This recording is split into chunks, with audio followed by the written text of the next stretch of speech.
Dobry. Dobry? Pani ciągnik? Mój! Dobry. Dobry, dobry!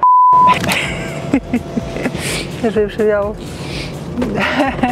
Ale jak on wszystko wiedział. Pozdrowienia dla wszystkich oglądających. Przekładamy nową czapkę Volvo. Pasuje?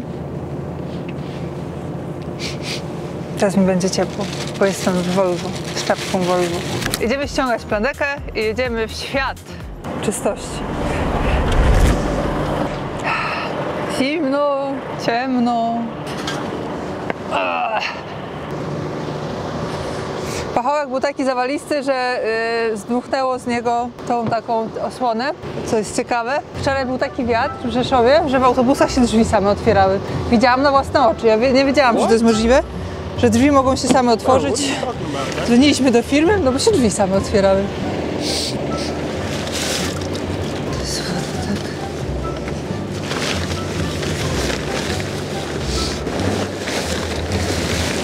Nie bierzcie przykładu z tego, jak składam plandekę. To nie jest dobry przykład, ale jak umyjemy, wrócimy, to znowu ją rozłożymy. A teraz na koniec damy o to na górę. I dzięki temu na pewno zostanie to, gdzie trzeba. Pachołek trzeba schować, bo pachołek może rzeczywiście wywiać. No dobrze, to teraz jesteśmy gotowi, żeby jechać na myjnię i ostatecznie po raz ostatni umyć Volvega w 2024 roku. Zmyjemy brud całego tego roku i przyszły rok będzie tylko lepszy. Ci można wejść. Jezu. Jeszcze się wypoziomujemy. Którędy my w ogóle tu jedziemy? Aha, warszawską i cały czas tam. Dobrze. Dobrze, dobrze, dobrze. Pilot się przygotuje.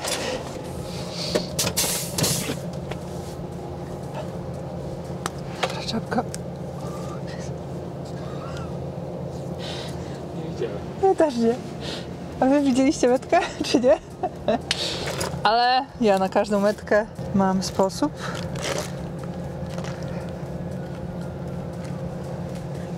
I oto już nie jest nowa czapka. Ona niech tutaj będzie taka gotowa. Włączamy pompę. I teraz szóstka.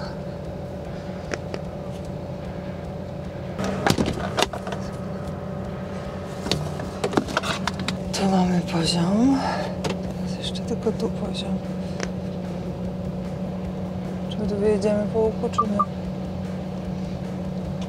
A, średnio chyba.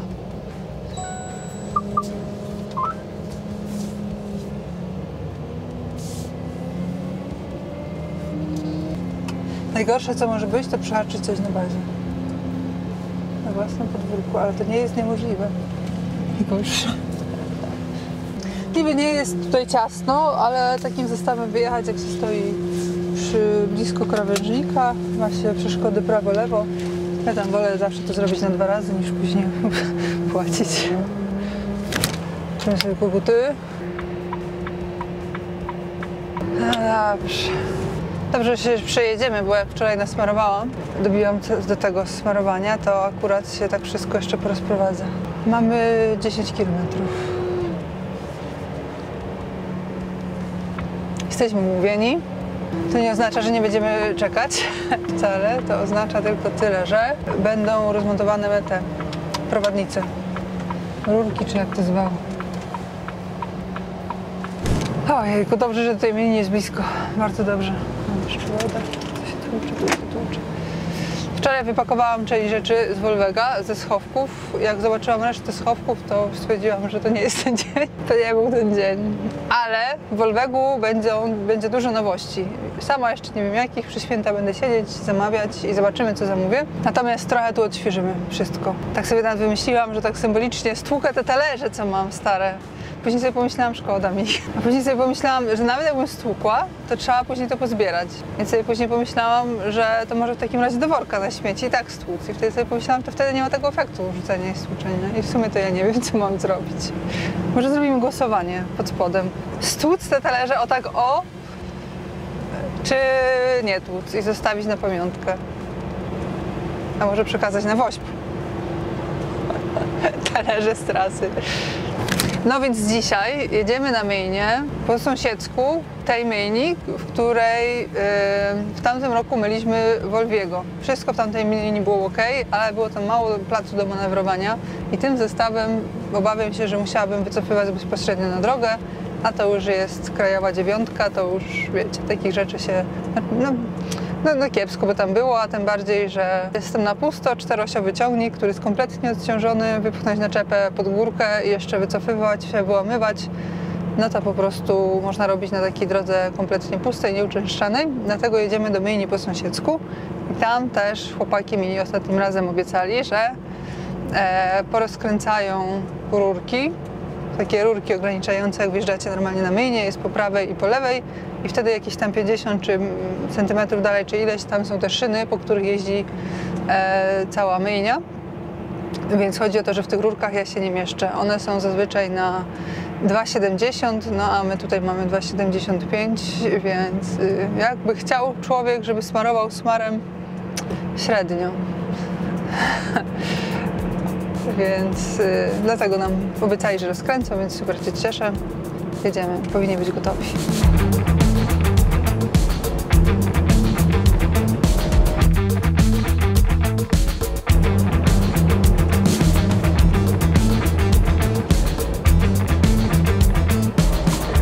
Dobrze, ale kojarzysz tam tego Rejtana, czy tam gdzieś jedną dalej trzeba wjechać, nie wiem, tego... Czy to jest w ogóle kolejka do myjni? To też jest możliwe.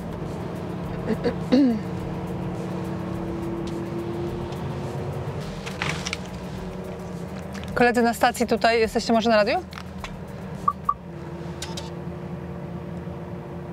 No, o tutaj jest, co, Volvo, Iwona? No, widzę cię kolego w lusterku. Jesteś, to jest w kolejce do myjni stoisz, czy jak? Nie, ja tutaj akurat pauzę kręcę, wiesz, a tutaj tą solówką chyba stanął tak na środku, nie wiem, czy to przejdziesz, czy... No, może bym przeszła, ale ja tutaj na lewo się muszę wykręcić. To chyba sobie źle wyjechałam. No nic, dobra, pójdę zapytać, to się dowiem. Bo może w ogóle tamtędy wjedziemy na tą stronę. Ała, ała!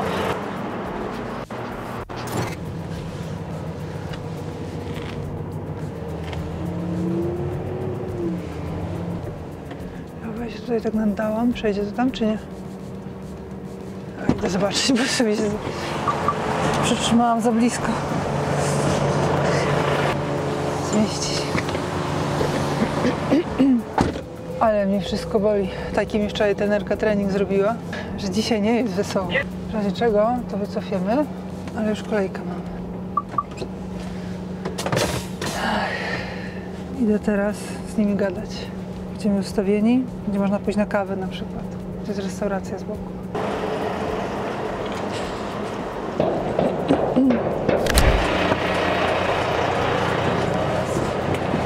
Ty tego widlaka jak będziesz chciał spalić, to tam jest ten cieniutki kabelek, to będziesz musiał przyłożyć, bo nie mam oczka, wiesz? I tylko przykładasz i go odpalasz normalnie, tam ci Łukasz pokaże. Dobra, musimy poczekać, jest kolejka. Kolejka, mamy bon na obiad. Zawczasu, jest która godzina? 11. Czy 11 można jeść obiad, czy nie? Że można.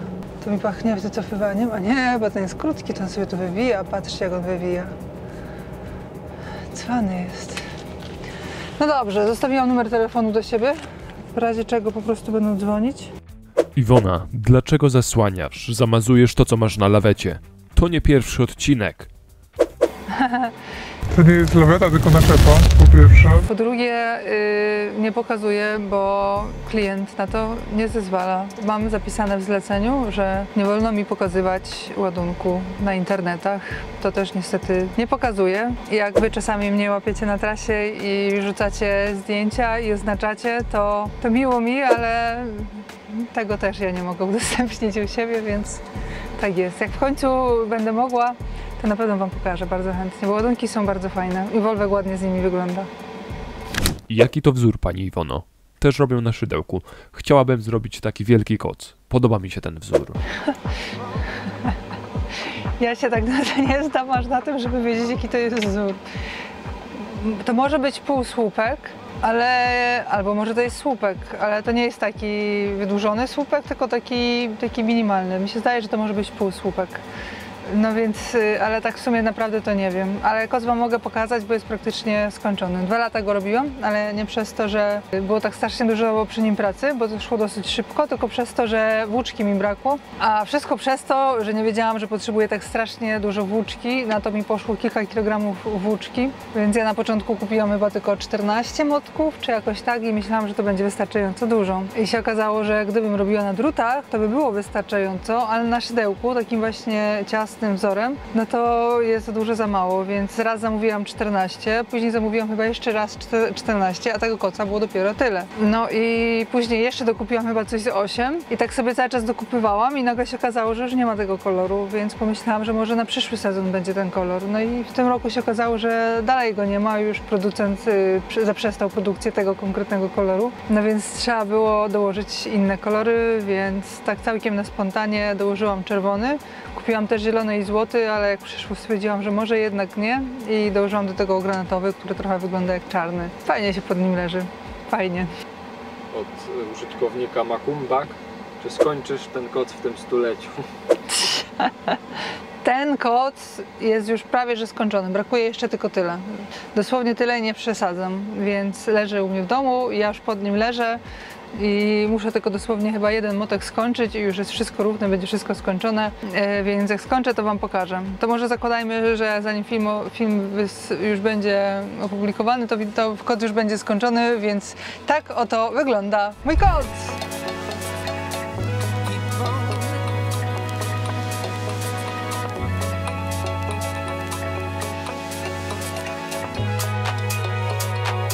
Znajomy ten samochód. No, wiesz, z jednego koła mi powietrze ucieka i muszę dopompowywać cały czas i wiesz, chciałabym sprawdzić, co tam się dzieje z nim. Może łapniemy 2 rzeczy za jednym zamachem, to by było fajnie. Też bym miała z głowy też temat koła i może byśmy nawet od razu ściągnęli to, co byśmy widzieli tutaj razem. To wszystko jest zajebiście zrobione. Wentel jest z drugą stroną. Tak. No bywa, nie? To jest to. Zewnętrzny czy wewnętrzny? Zewnętrzne. Ono nie będzie mieć dużo. Ja je wszystkie ostatnio dopompowywałam, ale jemu cały czas schodzi powietrze. A tak ja ci kupię rękawiczki na święta. A, bo tu jest ten. Mówi, że rękawiczki kupię. Ja w sumie sama nie mam. Myślałem, że na przydłużkę będzie 5 zł. Ale to zanim ja założyłam przydłużkę i to tak zeszło do 4 już atmosfer, to spokojnie, to może jak będzie czysta, to nawet będzie lepiej zobaczyć, nie? Co Nie jest. przeszkadza mi tak przekazać z lat, więc z tym to już nie jest problem, nie? Nie, trzeba będzie ściągnąć, zobaczyć całą oponę, nie? Co i jak. No. Wszystko dziś załatwimy, wszystko.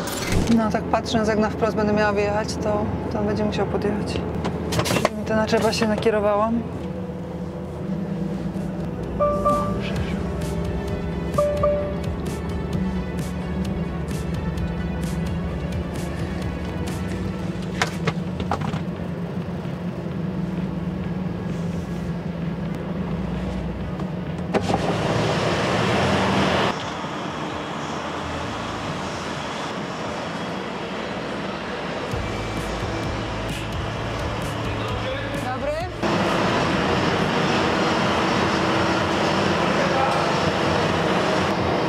Dobra, przechodzimy na program 16. Idziemy osie opuszczać.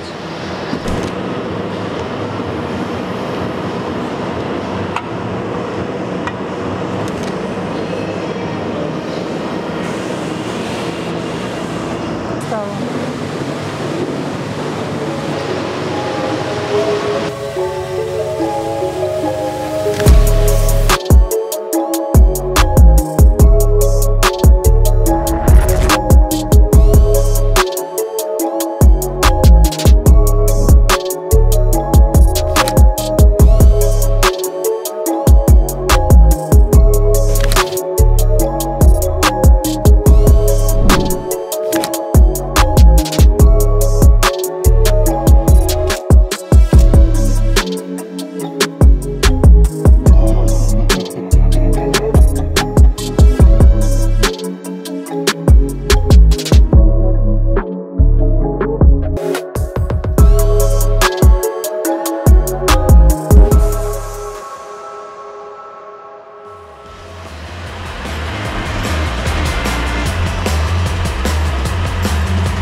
Tak, jeszcze załatwimy koła. Tylko czekajcie, nie, ja sobie tutaj. Tak?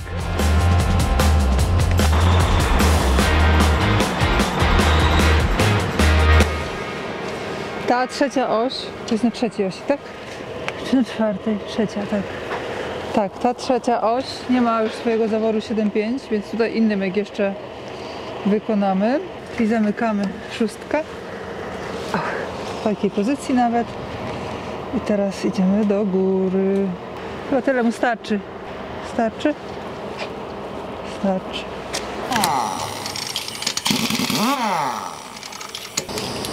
To tą przydłużkę to może pan od razu ściągnąć, bo ja już jej nie chcę. Dobra. Będziemy szukać.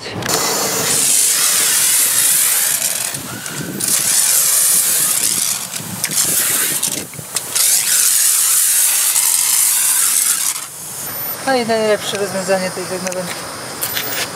Czyli co, wystarczy nam wentyl wymienić i super. Znaczy tak, jeszcze patrzę po oponie, ale raczej odlętny będzie.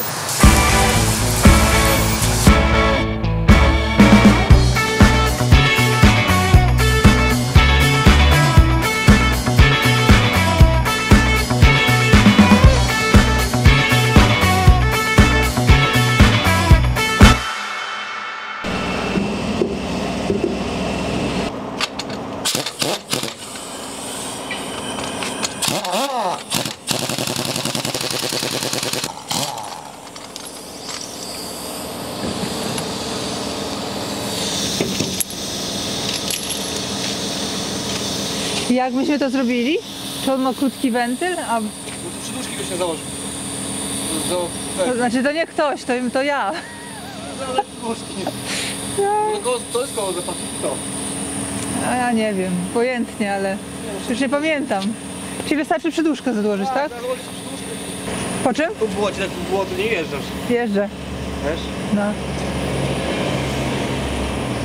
Chyba lepiej właśnie plastikowo, znaczy, że wejść tego, wiesz, plastikowo ci strzeli, nie? No. A metalowa może ci tu, wiesz, zawór wyrwać, nie? Okej, no to, a można sobie też na zapas wziąć kilka? Mogę ci napisać, nie ma problemu, nie? No to ja sobie wezmę jeszcze z 5 na zapas, żebym miała. I tym sposobem ja po prostu się zamieniam naprawdę w prawdziwego przewoźnika. Co w kieszeni przewoźnika znajdziecie? Na przykład widzicie nakrętki na wętle. Wszędzie, gdzie nie popatrzę, mam coś takiego przewoźnikowego. Tam węże, tu koła zapasowe. Co ja już nie mam. I tak jestem przekonana, że jeszcze nie jedna sytuacja mnie na drodze zaskoczy. Super, dzięki. Nam to tak szybko nie szło z tym kołem. A tu jest sprzęt specjalny, widzę.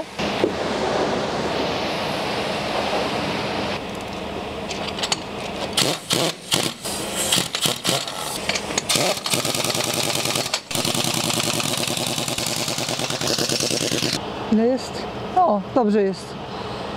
A pan jak rekomenduje? 8 czy 8,5? 8,5. 8,5, tak?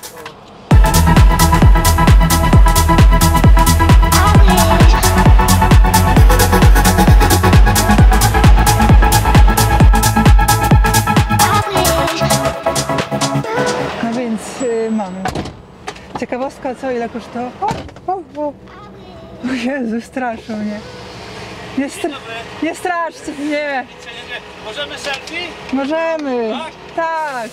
Nie pomijać lustra! Super. Dziękuję. Dzięki chłopaki, powodzenia!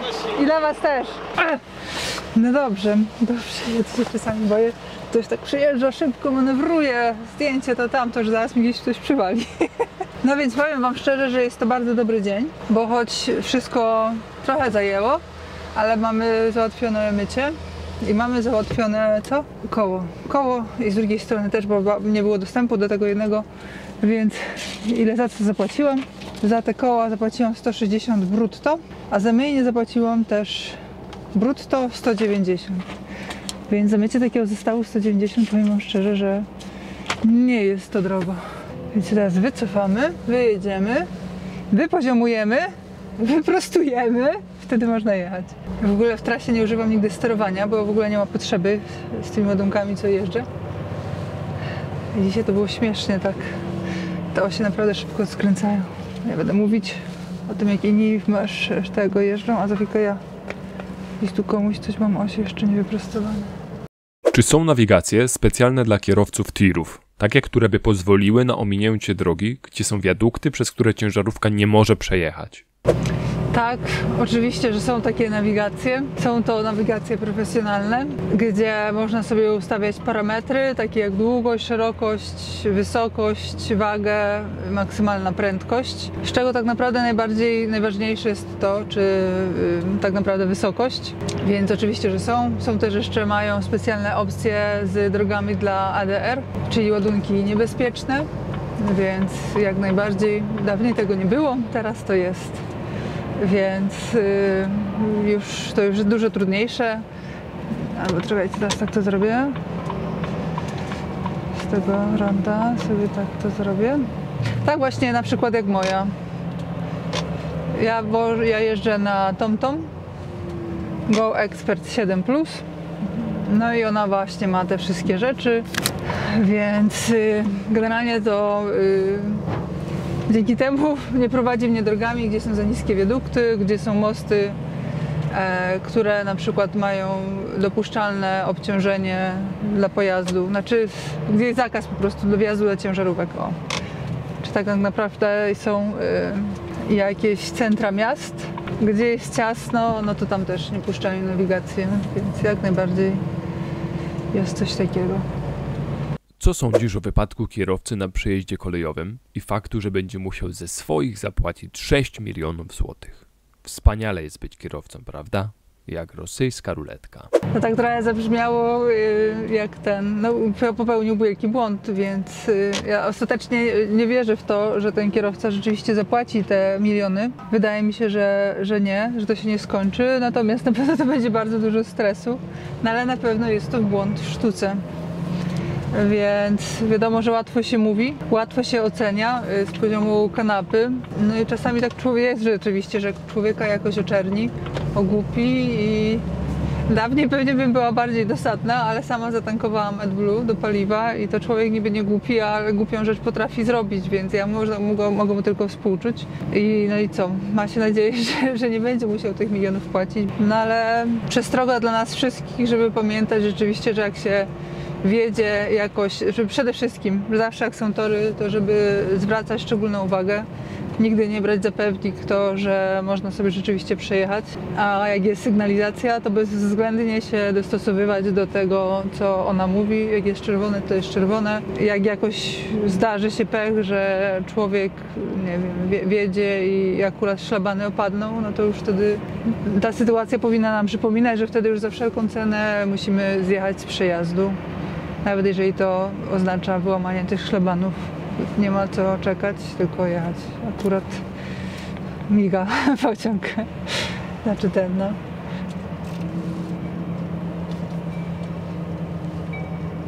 Fiat Ducato pyta, kiedy film z tankowania AdBlue?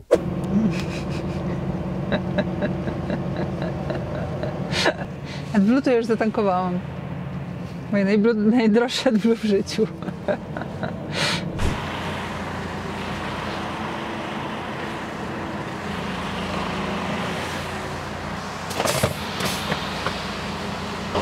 No i prawie że finito. Teraz tylko jeszcze z powrotem rozłożymy tą plandekę i na dzisiaj to by stykło, bo trzeba jechać do domu i choinkę ubierać.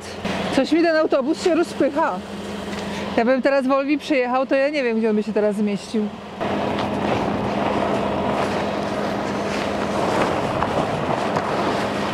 Będę latać za chwilę, o.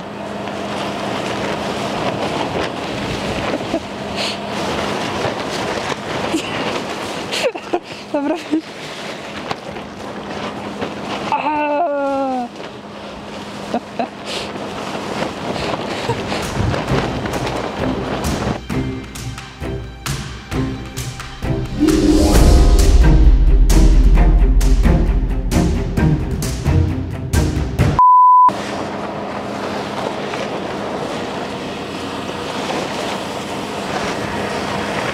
Jaka jest maksymalna prędkość, z jaką możesz jechać tą ciężarówką z tą naczepą bez ładunku?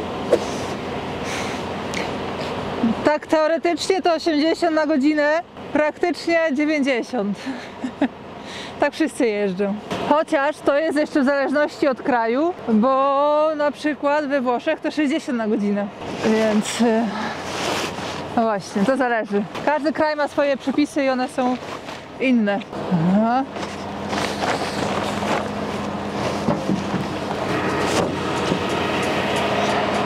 Mamy to. A czemu nie przez Wrocław? 500 km nadrabiać, to lepiej zapłacić na A4. Jakby to była kwestia zapłacenia za A4, to myślę, że każdy przewoźnik by po prostu zapłacił 1000%. Tak po prostu, to było, w tamtym wypadku to była kwestia remontu wiaduktu i zamknięcia jednego pasa, więc jak się ma ładunek 6 metrów szerokości, a droga akurat ma przepustowość 4 metry i ma się wiadukt i tutaj całe rusztowania, no to po prostu nie wyda i trzeba jechać dookoła. Też nigdy nie wiadomo, jak długo takie remonty potrwają, dlatego od razu się robi zezwolenie dookoła, bo klient nie zawsze chce czekać, dlatego dookoła. I oczywiście to kosztuje dużo więcej niż A4.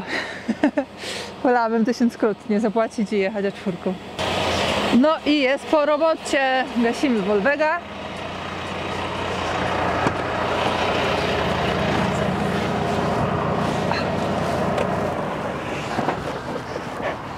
Jesteśmy coraz to bliżej zamknięcia tego roku. Volveg jest wymyty, wszystkie koła są już sprawdzone i są ok, gotowe do jazdy.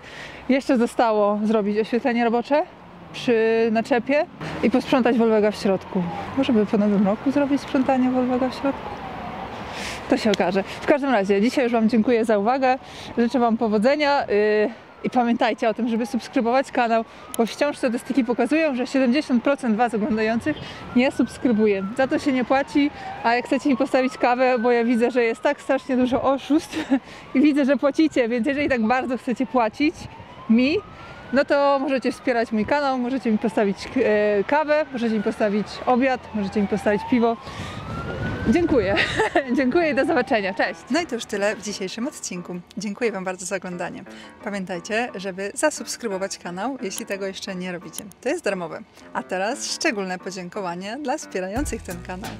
Aaron Lada, Ariel Karp, Matthias Kunkel, Graham Robinson, Franz Zajc, Manu Sissivip, Michał Chojnacki, Kevin Rafferty i Adelmo Filio.